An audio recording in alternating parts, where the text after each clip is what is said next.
Hello Gemini, Sun, Moon Rising, and Venus Signs. Kamusta kayo? Sana po'y nasa mabuti kayong kalagayan. Welcome back po sa Star Tarot.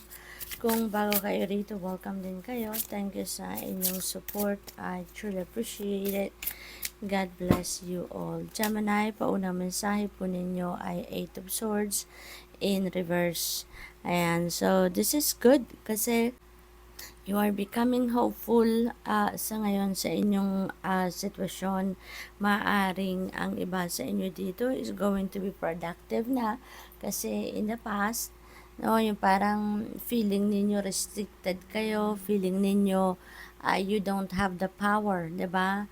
To do whatever you want to do. Pero ngayon, baliktad na yan, no? Maaring nagkakaroon kayo ng realization sa ngayon or siguro napag-isip-isipan ninyo na parang wala kayong pupuntahan if you're going to be like that, 'di ba? Kaya ngayon, you're going to get on your feet and you're going to take action at hopeful kayo na magiging productive kayo, magiging maayos ang takbo ng buhay-buhay sa ngayon. We have the Lover's energy. This is really good pagdating sa love and romantic relationships, no? Siguro, kung single kayo, maaari ngayon magkaroon kayo ng bagong love connection or probably meron kayo meeting with your soulmate or twin flame sa ngayon at maaaring yan ay mauwi sa isang magandang relationship or mauwi sa isang magandang pagsasama, no?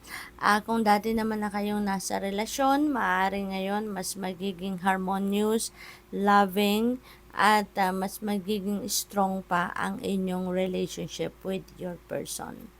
What else? We have 9 of Swords. Ayan. So, napakaganda kasi baliktad na din ito.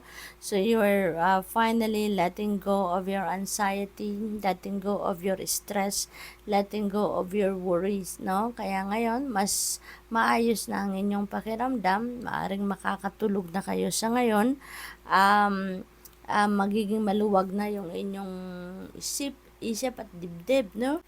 Kasi mawawala na yung mga pagwo-worry ninyo, yung mga pag-aalala ninyo. You're also gaining clarity sa ngayon, kaya magiging maayos na ngayon ang inyong pakiramdam. We have 7 of Cups. Ayan. So, dito naman sa 7 of Cups, this is multiple opportunities coming your way. Okay? Maaari na meron kayong mga opportunity na parating ngayon at saka baka sabay-sabay na dumating, no? And this could be also in various areas of life. So, maaaring meron ditong mga kailangan kayong pagpilian at sa iba't ibang parte ng buhay ninyo yung opportunity na yan, ano? Possible din, Gemini, na kailangan ninyo dito na mag-isip, kailangan ninyo dito na magdesisyon, kailangan ninyo dito na mamili no, kung ano yung best para sa iyo, pero baka ma-overwhelm kayo. Kaya if you feel like nahihirapan kayo, then just tune into your intuition kasi sigurado gagabayan kayo nito sa kung saan ang best, no, na option para sa iyo. Gagabayan ito kung alin yung best option para sa iyo. So, what else? We have 5 of Wands in reverse.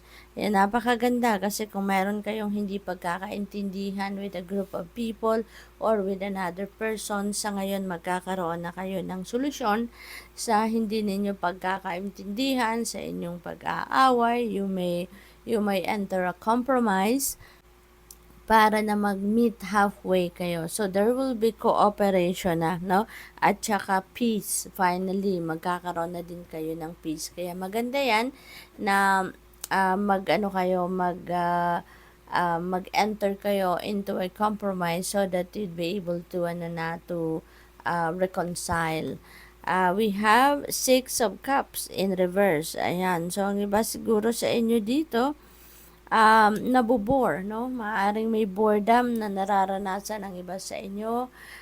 Maaaring parang hindi siguro kayo, hindi pa kasi hindi ninyo magawa ngayon kung ano yung gusto ninyong gawin, no? Lalong dito sa sitwasyon na to. Kasi maaaring nagpaplano kayong umuwi sa bahay ninyo, umuwi kayo sa probinsya, umuwi kayo sa kung saan man, nasaan ang mga mahal ninyo sa buhay, pero siguro feeling stuck kayo ngayon, maring apektado kayo ng ng nakaraang bagyo, ano, or maybe sa ibang parte ng bansa ngayon, baka meron pang bagyo, or siguro may baha pa, or kung ano pa yung epekto ng nakaraang kalamidad, kaya siguro feeling stuck kayo sa ngayon na hindi ninyo yung plano ninyong pag-uwi, pag-travel, maaring hindi ninyo yan magagawa pa. Kaya you're feeling bored, you're feeling stuck sa ngayon kasi nga, baka wala pang way, maraming mga nasirang tulay, maraming mga nasirang daanan, kaya siguro, yan ang isa sa mga bagay na nakakaapekto ngayon sa plano ninyo kaya hindi kayo matutuloy, no? So maaaring ganun ang ganap. Ayan, bumaliktad agad.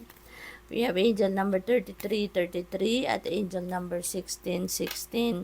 So si 16 may readjustments kayong gagawin. Maaaring related yan dito sa travel ninyo na dapat ay uuwi kayo.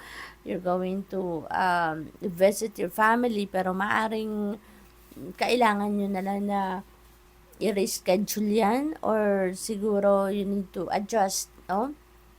Sa current circumstances, there could be obstacles, no, na nararanasan ninyo sa ngayon kaya hindi yan matutuloy, but you are going to overcome that obstacle soon, no?